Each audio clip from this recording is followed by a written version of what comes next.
গোটা আমেরিকাকে আমি ফুটবলের ছোঁয়া দিব এবং আমি আমেরিকান ফুটবলকে অনন্যায় উচ্চতায় নিয়ে যাব।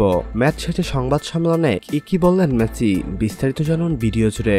পরপর 3 ম্যাচে গোলের দেখা পেলেন লিওনেল মেসি। এরই মধ্যে 2টি ম্যাচে এসেছে জোড়া গোল, আর এই জয়ের দিনে রেকর্ড বইয়েও নাম লিখিয়েছেন তিনি।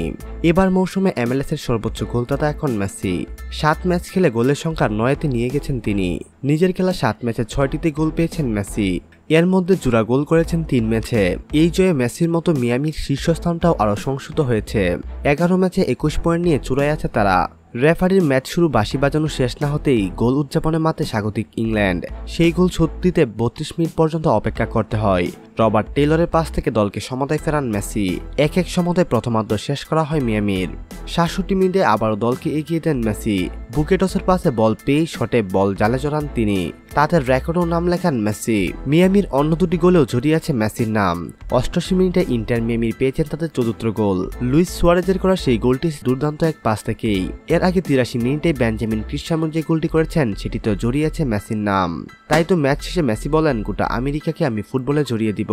আমার খেলায় আর ম্যাজিকে তাদের ফুটবলের প্রতি আসক্ত করব। মানুষ তখনই আপনাকে ভালোবাসবে যখন আপনি ভালো খেলবেন এবং দলকে জিতাবেন, আর আমি সেটাই করার চেষ্টা করছি।